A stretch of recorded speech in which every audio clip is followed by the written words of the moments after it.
Okay. Dear Diary, I only remember hearing a gulp and a sob and a scream all at once, the strangest cry, like a baby taking its first breath. We couldn't tell where it came from, but strangely enough, we all looked up at the treetops. A nervous wind stirred through the branches, but nothing more, only silence fell down. It's a very odd thing to recall that we all looked up. Not one of us looked at Ruth May. I can't say that Ruth May was even there with us at that instant. Just for the moment, it was as if she disappeared, and her voice was thrown into the trees. Then she returned to us, but all that was left of her was an awful silence. The voiceless, empty skin of my baby sister sitting quietly on the ground, hugging herself. Ruth May, honestly, it's all right. The bad snake is gone, I said. I knelt down beside her, gently taking hold of her shoulder. Don't be scared, it's gone.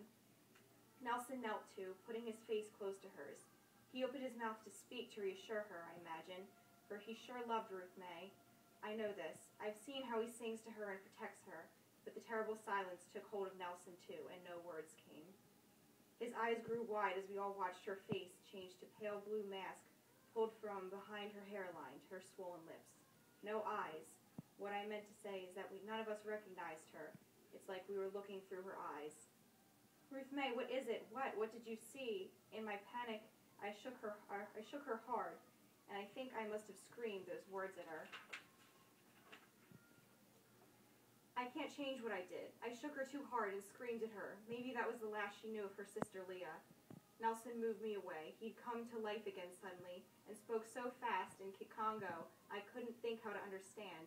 He tore her blouse open, just ripped it off, and put his face against her chest. He then drew back in horror. As we watched in dismay, I remember thinking I should pay attention to where the buttons fell, so I could help her sew them back on later. Buttons are so precious here. The strangest things I thought of, so ridiculous, because I couldn't look at what was in front of me. Mariki, he screamed. I waited for the words to pierce through my numb-nicked brain and begin to mean something. Milk, he was shouting. Get milk, of a goat, a dog, any kind, to draw out the poison. Get Mama Nazuga, he said. She will know what to do. She saved her son from a green mamba once. Go, go. But I found I couldn't move. I felt hot and breathless and stung, like an antelope struck with an arrow. I could only stare at Ruth May's bare left shoulder, where 2 red puncture wounds stood out like the red beads on her flesh. 2 dots an inch apart, as small and tiny as punctuation marks at the end of a sentence. None of us could read. The sentence would have started somewhere just above her heart.